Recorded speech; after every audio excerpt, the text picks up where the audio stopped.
नमस्कार, welcome to Insight Study Forum. अभी इससे पहले 2 पार्ट्स अपलोड किए गए हैं जिसमें अतिलघुत्तरी यानी वस्तुनिष्ठ प्रकार के प्रश्नों को डील किया गया है और अतिलघुत्तरी प्रश्नों को डील किया गया है। तो इस वीडियो में हम बात करने वाले हैं लघुत्तरी प्रश्नों के बारे में। तो एक बार आप क्वेश्चंस को देख लीजिए। तो स्टार्ट करते हैं आज का वीडियो। तो क्वेश्चन 12 में लिखा हुआ है कि पेट्रोल, ठीक है, पेट्रोल जो होता है, पेट्रोल को जीवाश्म ईंधन क्यों कहा जाता है। तो आपको इसमें लिखना है इसका आंसर। तो इसका आंसर आपने किस तरीके से लिखा होगा वो आपको पता होगा, आप लोग जानते होंगे। तो इसका आंसर जो सटीक तरीके से हम लिख सकते हैं वो ये है कि पेट्रोलियम, जिसे कच्चा तेल भी हम कहते हैं, ठीक है, एक जीवाश्म ईंधन है। कोयला और प्राकृतिक गैस की तरह पेट्रोलियम का निर्माण प्राचीन समुद्री जीवों जैसे पौधों, शैवाल और जीवाणुओं के अवशेषों से हुआ है। ठीक है, आज से कई वर्ष पहले समुद्र में ये जीव जंतु रहा करते थे और ये किसी कारणवश नीचे दब गए और वहाँ पे तापमान और दबाव के वजह से वो फॉसिल फ्यूल में कन्वर्ट हो गए। अब यहाँ पे आगे देखिए आप, जीवाश्म ईंधन जीवाश्मों से प्राप्त ईंधन है जो लाखों साल पहले बना था। जीवाश्म कार्बनिक अवशेष हैं जो लाखों वर्षों से तेल, गैस, कोयला में परिवर्तित हो गए हैं। ये ईंधन विघटित पौधे और पशु पदार्थ से बने हैं। मृत और विघटित कई वर्षों के लिए पृथ्वी के नीचे दबे हुए थे।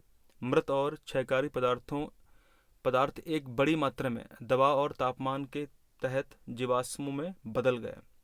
कार्बन के अलावा जीवाश्म ईंधन में मौजूद तत्व कौन कौन से होते हैं। यहाँ से क्वेश्चन काफ़ी इंपॉर्टेंट आपसे एग्जाम में आ सकता है कि कार्बन के अलावा जीवाश्म ईंधन में कौन कौन से मौजूद तत्व होते हैं। तो इसका आंसर क्या होगा, हाइड्रोजन, नाइट्रोजन, सल्फर भी रहते हैं। ठीक है, तो इस तरीके से आप इसका आंसर लिख सकते थे। फिलहाल आप लोगों ने इसका आंसर बखूबी लिखा होगा। क्वेश्चन नंबर नेक्स्ट में लिखा हुआ है कि मनुष्य के उत्सर्जी तंत्र का नामांकित चित्र बनाइए। आपको यहाँ पे सिर्फ चित्र बनाना है, कुछ लिखना नहीं है। ठीक है, तो आप किस तरीके से चित्र इसका बनाएंगे, तो मैंने आपको यहाँ पे एक चित्र बना करके दिखाया है। ठीक है, ये मनुष्य के उत्सर्जी अंग का चित्र है। जैसा हम जानते हैं कि हमारे बॉडी में जो उत्सर्जन होता है वो क्यों आवश्यक होता है, क्योंकि हमारे शरीर से जो अपशिष्ट पदार्थ होते हैं, जो वेस्ट मटेरियल होते हैं, जो बॉडी में एकत्रित होते रहते हैं और उनको शरीर से बाहर निकलना अत्यंत आवश्यक होता है। यदि वो शरीर में बने रहेंगे तो शरीर में कई अंगों में, कई ऑर्गन्स में विभिन्न प्रकार के समस्याएं उत्पन्न कर सकते हैं। तो उसके लिए हमारे बॉडी में कुछ उत्सर्जी अंग हैं। ठीक है, और प्रत्येक जानवर के, प्रत्येक जंतु के शरीर के अंदर विभिन्न प्रकार के उत्सर्जी अंग पाए जाते हैं। तो यदि हम मनुष्य की बात करें तो हमारी बॉडी में हमारे फेफड़े हैं जो CO2 को बाहर निकालते हैं। उसके अतिरिक्त हमारी स्किन है, त्वचा है, जो स्वेट को, पसीने को बाहर निकालती है। उसके अंदर अपशिष्ट पदार्थ होते हैं। उसके अतिरिक्त यदि हम बात करें तो लिवर भी एक प्रकार का उत्सर्जी अंग है। और जो सबसे मेन है वो है किडनी। ये आपके सामने जो डायग्राम बना हुआ है ये किडनी का है। ठीक है, तो आपको सिर्फ इस क्वेश्चन में इसी डायग्राम को बनाना था। तो यहाँ पे आप इसको ज़रूर पढ़िएगा। आपको ये PDF मिल जाएगी टेलीग्राम चैनल पर, तो आप उसको ज्वाइन करिए अतिशीघ्र। जैसा ही अगर इसको समझे हम यहाँ पे, तो ये जो आपके सामने यहाँ पे लिखा है दिस इज मूत्राशय, ये ब्लैडर है और यहाँ पे ये मूत्र मार्ग है। ठीक है, जैसा हम जानते हैं कि किडनी करती क्या है, किडनी जो होती है वो हमारे ब्लड को फिल्टर करती है, रक्त को फिल्टर करने का कार्य किडनी करती है। ठीक है, तो इसीलिए यहाँ पे ये पश्च महाशिरा, ठीक है, तथा इसके अतिरिक्त यहाँ पे जो है महाधमनी इसमें ज्वाइंट रहती हैं, जिनसे ब्लड आता है। फिर ब्लड के अंदर जो भी विषैले पदार्थ होते हैं वो फिल्टर होते हैं और वो यूरिन के थ्रू शरीर से बाहर निकलते रहते हैं। तो उसके अतिरिक्त क्वेश्चन नंबर नेक्स्ट हमारा है, इसमें लिखा हुआ है कि ऊंट की जो संरचना है, ऊंट की संरचना मरुस्थलीय जीवन के अनुकूल है। इसको आपको सिद्ध करना है। ठीक है, कि ऊंट जो है वो किस तरीके से बना होता है, कैसा उसका स्ट्रक्चर होता है, मतलब उसमें क्या क्या खास बातें होती हैं जो उसको मरुस्थलीय यानी डिजर्ट लाइफ में रहने के अनुकूल बनाता है। तो उसको आपको कुछ पॉइंट यहाँ पे लिखने हैं, मेंशन करने हैं। तो कुछ पॉइंट यहाँ पे मैंने लिखे हैं, जैसे ऊंट के शरीर में, यहाँ पे आप देखिए, ऊंट के शरीर में विभिन्न प्रकार की खूबियाँ होती हैं जिसके कारण, जिस वजह से वह रेगिस्तान के अलग और कठिन वातावरण में रह पाता है, जीवित रह पाता है। जैसे ऊँट के पैर चौड़े होते हैं और उसके वज़न को रेत पर फैला देते हैं, साथ ही साथ रेत में धंसते नहीं हैं, ठीक है, जिससे वह रेत में भी आसानी से चल पाता है। उसके अतिरिक्त एक ऊँट के शरीर का तापमान दिन भर में 34 डिग्री सेल्सियस से 41.7 डिग्री सेल्सियस के आसपास बदलता रहता है, जिससे ऊँट जो है वो पसीने को बहुत कम मात्रा में क्षय कर पाता है। तो पसीने को वो रोकता है, क्षय नहीं करता है। तो इस वजह से उसके शरीर में जो पानी है उसकी कमी नहीं होती है। उसके अतिरिक्त यदि बात करें तो ऊँट एक हफ्ते से ज़्यादा पानी पिए बिना और कई महीनों तक बिना खाए के भी रह सकता है। ये उसके अंदर कुछ विशेष खूबियाँ हैं, ठीक है। ऊँट की एक बार में 46 लीटर तक पानी पीने की क्षमता होती है, ठीक है। तो ये कुछ खूबियाँ हैं। इसमें हम कई पॉइंट्स और बढ़ा सकते थे, फिलहाल अभी इतना ही हम समझेंगे इसमें। उसके अतिरिक्त यदि आपने इसमें इतना ही लिखा होगा तो वो इनफ है, आपको अच्छे मार्क्स ज़रूर मिलेंगे। फिर हम बात करते हैं कि जो हमारा क्वेश्चन नंबर 15 है वो ये है कि अवतल दर्पण को हम बोलते हैं कॉनकेव, ठीक है, और उत्तल को हम बोलते हैं कॉन्वेक्स। तो अवतल दर्पण द्वारा प्रतिबिंब बनाने के नियम आपको लिखने हैं। इसको थोड़ा मैंने डिटेल में लिखा हुआ है, फिलहाल आपने किस तरीके से इसको लिखा होगा आपको डेफिनेटली मार्क्स मिलेंगे।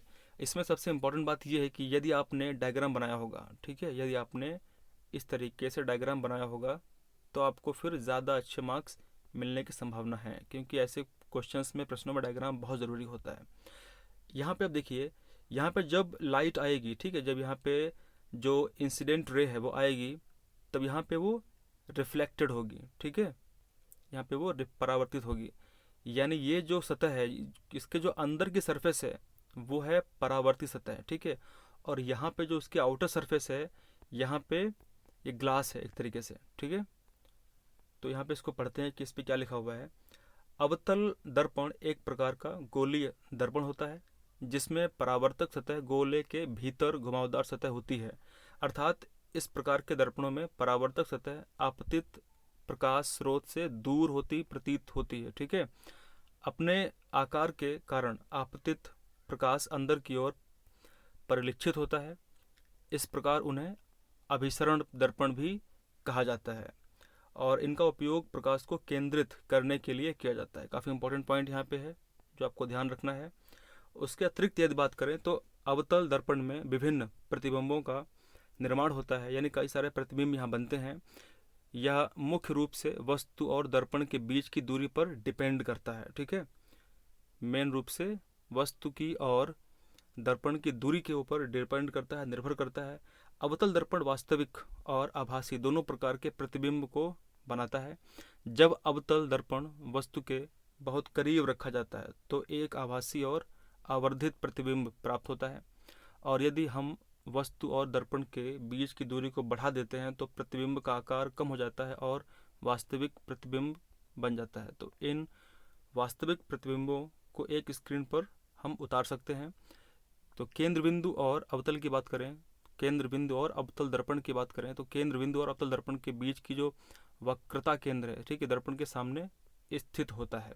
तो इस तरीके से आप इसको कर पाएंगे। फिलहाल आप लोगों ने इसको सही तरीके से किया होगा अपने हिसाब से, क्योंकि ये क्वेश्चंस हैं डिस्क्रिप्टिव, इसमें लिखना होता है। तो इसमें मैं किस प्रकार से लिख सकता हूँ, प्रत्येक विद्यार्थी ने अपने हिसाब से इसको लिखा होगा, तो प्रत्येक विद्यार्थी के आंसर जो होंगे वो अलग अलग होंगे, ठीक है। तो बस केवल यहाँ पे एक अंडरस्टैंडिंग मैं यहाँ पे दे रहा हूँ कि किस तरीके से आप इसको लिख सकते थे, आपने किया होगा। उसके अतिरिक्त हम बात करते हैं क्वेश्चन नंबर 16। यहाँ पे लिखा हुआ है कि प्राकृतिक संपदा क्या है, इसके संरक्षण के उपाय आपको लिखने हैं, ठीक है। जैसा हम जानते हैं कि हमारे आसपास जो भी हमको नेचर से मिला है, जो भी हमको प्राकृतिक तरीके से प्राप्त हुआ है, जो भी हमको प्राकृत ने दिया है, वो प्राकृतिक संपदा है। बस हमें करना ये है कि हमें उसको सुरक्षित रखना है ताकि आने वाले जो पीढ़ियां हैं वो उसका लाभ उठा सकें, ठीक है। तो इसके लिए हम क्या क्या इसमें लिख सकते थे, कुछ पॉइंट यहाँ पे लिखे हुए हैं। जैसे प्राकृतिक संपदा पृथ्वी की सामग्री है, ठीक है, जो जीवन का समर्थन करने और लोगों की ज़रूरतों को पूरा करने के लिए उपयोग की जाती है। कोई भी प्राकृतिक पदार्थ जो मानव उपयोग करता है उससे एक प्राकृतिक संसाधन माना जा सकता है। जैसे तेल, कोयला, प्राकृतिक गैस, धातु, पत्थर और रेत, ये सब हमें कहाँ से मिलते हैं, ये सब हमको मिलते हैं हमारी पृथ्वी से, अर्थ से। अब डिपेंड करता है कि मान लीजिए ये पृथ्वी, यहाँ पे ये पृथ्वी है, ठीक है। पृथ्वी के प्रत्येक भूभाग में अलग अलग प्रकार के जो हैं संपदाएं पाई जाती हैं, अलग अलग प्रकार के रिसोर्सेज पाए जाते हैं। जैसे मान लीजिए यदि हम इंडिया की बात करें, भारत की, तो भारत एक गरीब देश है, लेकिन भारत को हम एक वेल्दी नेशन कह सकते हैं, यानी एक संपदा वाला, एक प्राकृतिक संपदा वाला देश कह सकते हैं, ठीक है। वहीं पे अगर हम जापान की बात करें तो जापान एक रिच कंट्री है, लेकिन वहाँ पे पुअर वेल्दी नेशन है वो। इसका मतलब क्या है कि भारत के अंदर जो नेचुरल रिसोर्सेस हैं, भारत के अंदर जो प्राकृतिक संसाधन हैं वो बहुत ज़्यादा हैं, ठीक है। तो इसीलिए भारत क्या है, एक वेल्दी नेशन है, यानी प्राकृतिक संसाधन में एक अमीर देश है। लेकिन यदि हम बात करें जापान की, तो जापान में पैसा तो अधिक है, जापान एक रिच कंट्री है, जापान एक डेवलप्ड कंट्री है, इंडिया एक डेवलपिंग कंट्री है, ठीक है। भारत एक विकास शील देश है, लेकिन जो जापान है वो एक विकसित देश है, ठीक है। तो यदि हम बात करें जापान की, तो जापान के पास में जो वेल्थ है, यानी जो रिसोर्सेस हैं वो ज़्यादा नहीं है, ठीक है। तो इस तरीके से हम बात कर सकते हैं, और काफ़ी इंपॉर्टेंट होते हैं ये रिसोर्सेस। अलग अलग कंट्रीज़ के पास अलग अलग रिसोर्सेस हैं। तो यदि हम बात करें कि कुछ यहाँ पे एग्जांपल लेकर के, सौर और पवन ऊर्जा जैसे शक्ति के वैकल्पिक, अच्छा यहाँ पे हमें करना क्या है, हमें ये करना है कि हमको किस तरीके से इसको जो है संरक्षण देना है, ठीक है। यानी इसके संरक्षण के उपाय क्या हैं, किस तरीके से हम इसको कंजर्व करने के उपाय अपना सकते हैं। तो पहला ये है कि हम जितने फॉसिल फ्यूल हैं, जितने मतलब जितने प्रकार के ये प्राकृतिक संसाधन हैं, उनका उपयोग कम करें, ठीक है। तो उसके लिए क्या करना होगा, हमको सोलर एनर्जी यानी सौर ऊर्जा और पवन ऊर्जा जैसे शक्ति के वैकल्पिक स्रोतों को उपयोग करना होगा, उनको ढूंढना होगा। नंबर 2, मिट्टी के कटाव को रोकने के लिए हमको पेड़ वगैरह लगाने होंगे, ठीक है। नंबर 3, अपने घरों में पानी के संरक्षण के लिए हम अपने विवेकपूर्ण तरीके से कुछ प्रैक्टिस अपना सकते हैं, जिससे पानी कम हो जाए। पानी जो है सबसे इम्पोर्टेंट प्राकृतिक संपदा है हमारे लिए, ठीक है। तो इस तरीके से हम ऑप्शंस, इस तरीके से हम उदाहरण के साथ में इसको लिख सकते थे। आप लोगों ने इसको बखूबी लिखा होगा। तो हम बात करते हैं क्वेश्चन नंबर 17 में। इसमें लिखा हुआ है कि विज्ञान और प्रौद्योगिकी, ठीक है, विज्ञान और प्रौद्योगिकी के विकास से होने वाली हानियों को आपको संक्षेप में बताना होगा। किस तरीके से विज्ञान और यानी साइंस एंड टेक्नोलॉजी जो है वो किस तरीके से विकास तो कर रही है, लेकिन कुछ उसकी हानियाँ भी हमारे लिए हैं। लेकिन इंसान जो है वो केवल अपने लाभ को देखता है, अपनी जो हानियाँ हैं जो वो करता रहता है उसको फोकस नहीं करता है, और इसी वजह से पृथ्वी की जो संपदा है वो धीरे धीरे नष्ट हो रही है। पृथ्वी जो है धीरे धीरे समस्या में हो रही है, लेकिन उसको ये नहीं पता है कि पृथ्वी जो है वो कल भी थी, आज भी है और रहेगी। मनुष्य जो है वो केवल कुछ ही दिनों का मेहमान है, वो जाने वाला है। फिलहाल हम इसका आंसर देखते हैं। विज्ञान और प्रौद्योगिकी के विकास से मनुष्य को लाभ के अतिरिक्त विभिन्न प्रकार की हानियों का सामना करना पड़ा है। जैसे बड़े बड़े उद्योगों से निकलने वाले अपशिष्ट पदार्थों को नदियों में बहा दिया जाता है अथवा भूमि पर विसर्जित किया जाता है, जिससे क्या होता है, जिससे नदी का जल तथा भूमि दोनों ही प्रदूषित होती हैं। उसके अतिरिक्त बात करें यदि हम एग्रीकल्चर में, तो उसमें जो कृषि लोग करते हैं उसमें जो फर्टिलाइज़र इस्तेमाल करते हैं और जो पेस्टिसाइड यानी कीटनाशक का इस्तेमाल करते हैं, बिल्कुल किसी भी नियंत्रण में नहीं करते हैं, जितना मन करता है उतना वो झोंकते रहते हैं। तो इससे क्या होता है, उनके अत्यधिक प्रयोग से मृदा जो है वो प्रदूषित होती है, जिससे मृदा की जो गुणवत्ता है, जो क्वालिटी है वो कम हो जाती है तथा फसलों का उत्पादन कम होता है, यानी फसलों के उत्पादन में इसका एक नेगेटिव इफेक्ट देखने को मिलता है। उसके अतिरिक्त बात करें तो जो स्वचालित मशीनें हैं उनके उपयोग के बढ़ने से जो बेरोजगारी है वो लगातार बढ़ती चली जा रही है, क्योंकि कल फैक्ट्री में इंसान काम करते थे, आज उनकी जगह पे मशीनें काम कर रही हैं। तो इस वजह से उन लोगों को निकाला जाता है। तो कई तरीक़ों से जो है हानियाँ होती हैं, ठीक है। अगर विज्ञान और प्रौद्योगिकी का विकास जितना ज़्यादा होगा उतनी अधिक हानियाँ भी सामना करना पड़ेगा। उसके अतिरिक्त यदि हम बात करें तो जंगल की अत्यधिक कटाई के कारण वातावरण प्रदूषित होता है, क्योंकि जो फॉरेस्ट होते हैं, जंगल होते हैं, वो हमारे द्वारा उत्पन्न किए गए जो हानिकारक गैसें होती हैं उनको एब्जॉर्ब करते रहते हैं, एक शील्ड का काम करते हैं। तो यदि पेड़ ही नहीं रहेंगे तो गैसें जो हम उत्पन्न करेंगे दुनिया भर की खतरनाक, तो फिर वो हमारे एटमॉस्फेयर में कंडेंस रहेंगी, छाई रहेंगी, और उससे हमको दिक्कत होगी, जैसा हम दिल्ली में देखते हैं, ठीक है। और उसमें रहने वाले जो वन्य जीव हैं वो धीरे धीरे खतरे में होते जा रहे हैं, यानी उनका जो अस्तित्व है वो धीरे धीरे खतरे में होता चला जा रहा है। तो इस तरीके से हमको निम्न हानियों का सामना करना पड़ रहा है विज्ञान और प्रौद्योगिकी के विकास में। ठीक है, तो लास्ट क्वेश्चन आज का है, यकृत के लाभ, यकृत के कार्य आपको लिखने हैं। ठीक है, कि यकृत जो लीवर है वो फंक्शन कैसे करता है। जैसे हम जानते हैं कि जो हमारा लीवर होता है वो बाइल जूस को उत्पन्न करता है। ठीक है, बाइल का मतलब पित्त होता है, पित्त रस को उत्पन्न करता है। और उसके अतिरिक्त यदि हम बात करें तो इसमें कुछ बिलिरुबिन नाम का एक पिगमेंट होता है, वर्णक, वो भी स्टोर रहता है। ठीक है, और लीवर में गॉल ब्लैडर पित्ताशय होता है जहाँ पे पित्त स्टोर रहता है। ठीक है, यदि हम बात करें बाइल एक प्रकार का इमल्सिफायर होता है, यानी जो भी वसा हम इस्तेमाल करते हैं, ठीक है, तो उसको वो ब्रेक कर देता है टुकड़ों में। फिलहाल यहाँ पे कुछ मैंने लिखा है, कुछ आप यहाँ पे देखिए। पित्त रस जो है वो ये जो लीवर है, यकृत है, क्या करता है, पित्त रस को उत्पन्न करता है, पित्त रस को स्रावित करता है। उसके अतिरिक्त यदि बात करें तो ग्लूकोज से बनने वाले ग्लाइकोजन, ठीक है, को संग्रहित करता है और आवश्यकता पड़ने पर ग्लाइकोजन को ग्लूकोज में परिवर्तित करता है, जिससे हमको ऊर्जा मिलती है। ये हमने समझा था जब हम लोगों ने डायबिटीज़ का चैप्टर पढ़ा था कि किस तरीके से लीवर में ग्लूकोज ग्लाइकोजन के रूप में एकत्रित रहता है। अगर आपने नहीं देखा है तो आप लोग उसको देखिएगा।